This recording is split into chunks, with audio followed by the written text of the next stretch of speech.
o'sha payg'ambarimizni ikki olam sarvari koinot bizni har bitta qilgan ishlari biz uchun ibratda. Masalan, mana fatvo beruvchilaringiz jahannamga tayyorlaning deydi. Bilmasdan fatvo beramiz-ku. Masalan, qalampirni olib qo'y, pichoqni olib qo'y, chipirki tikka bo'lib qopti, ikki nikohlik kirmasin, mana chillaga, kelin kuyovga baxtsiz kirmasin. O'shanday degan odamlar o'ziga o'zi jahannamdan joy tayyorlaydi. Uning uchun hech narsada irim qilmaylik. Bugun seshanba, ikki hayitni o'rtasi shirk bo'ladi. Alloh taolo aytadi, hamma gunohni kechiraman, shirkni kechirmayman. Shuning uchun Alloh asrasin.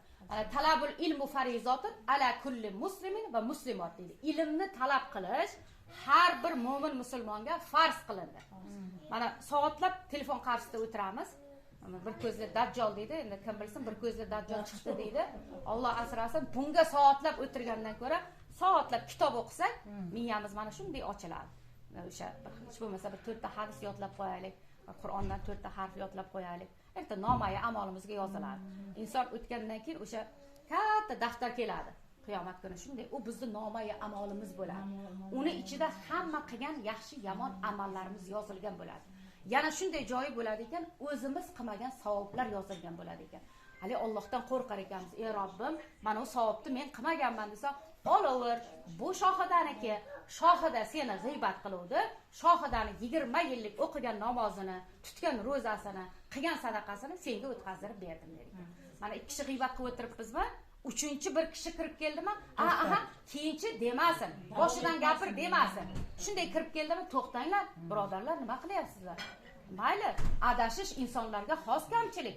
Jannatda otamiz Odam alayhissalom adashdi. Qarang, jannatda adashdi. O'sha yema degan mevani yeb qo'ydi.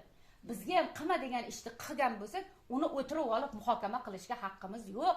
Mo'min mo'minning oynasi, musulmon musulmonning do'sti. Mana shunday oynaga qarayapmizmi? O'zimizni ko'ryapmiz. Bitta mo'minga qaraganda ham o'zimizni ko'raylik. O'zimizga ravo ko'rmadikmi shu yomonlikni? Ikkinchi mo'minga ham ravo ko'rmaylik. Masalan, shunday kirib keldimi, uchinchi odam kuchi yetsa to'xtatsin. To'xtanglar, birodarlar, nima qilamiz? Savobimizni o'tkazirib. Agar kuchi yetmasa, bizni hurmat qilsa, astagina tursin, chiqib ketsin. Qo'shilib, keyinchi boshidan gapir demaylik. Hozir shunday zamonda yashayapmiz. Hamma yoqasini hidlab yashaydigan zamonda yashayapmiz. Hammani uyida nimadir kami bor. Shuning uchun o'tirib olib, birovni muhokama qilmaylik. Oldingi zamonlarda sahobalarga kelgan ekan palonchi sahoba sizni shohida g'iybat qilyapti desa, uyiga bir patnis xurma jo'natgan ekan. Rahmat shohidaga, meni gunohimni ko'taribdi dedi. Bizga nima zarar? Hozir 20 minutdan keyin esimizdan chiqib ketadi. Baribir qilamiz shu ishni. Lekin ehtiyot bo'laylik. Bu men o'zimdan to'qib aytayotganim yo'q. Savoblarimiz, qarang, 60 gradus issiqlarda ro'za tutamiz. Mana qahraton sovuqlarda sovuqqa tahorat qilamiz. Bizga nima zarar? Birovga o'tkazdirib yuborib. Shunda undan ko'ra to'xtaylikda, kelinglar, to'xtanglar, shuni haqqiga bir duo qilib qo'yaylik. Alloh adashtirib qo'yibdi, to'g'ri yo'lga boshlab qo'ysin. Adashmagan inson bormi? Alloh taolo aytayapti-ku, kechiraman deyapti. Hamma gunohni kechiraman. Shirkdan boshqa deyapti.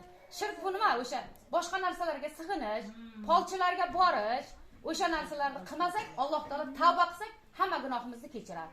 Mana o'ng yelkamizda o'ng farishta o'tiribdi, chap yelkamizda chap farishta o'tiribdi.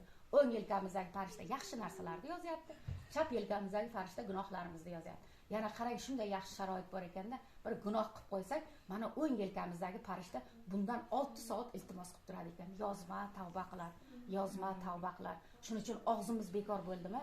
Astag'firulloh, astag'firulloh. Bir gunoh qilib qo'ysak, subhanalloh, alhamdulillah, Allohu akbar, la ilaha illalloh. Mana shunday insonni olib borib qabrga qo'ygandan keyin bilamiz, qabr 2 qavat bo'ladi. Ikkinchi qavatda o'sha go'rkovga bilasizmi, aytiladi. Bunday o'tirib ko'rchi, boshing tegmayaptimi dedi. Bu bekorga aytilmaydi. Nima uchun aytiladi, bilasizmi? Ko'mib qaytgandan keyin mayit o'tirg'iziladi. Qanday qilib o'tirg'iziladi? Nahiy munkar keladi va savol javob qiladi. Qani tirikligingda nima ish qilgansan?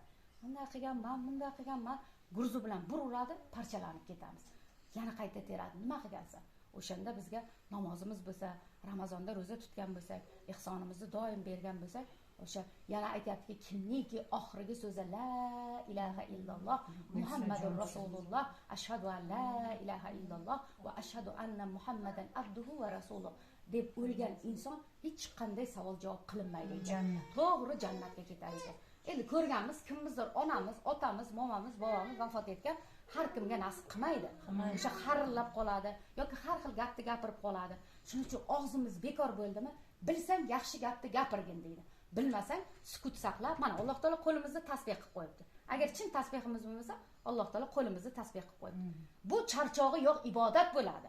Mana subhanalloh, alhamdulillah, Allohu akbar, la ilaha illalloh deb ko'ring, og'zingizga tufrik yig'iladi. Shunday yutsangiz 70 dardga davo ekan. Hali tufrigimizni o'zi, uni aytganimizga qancha savob olamiz.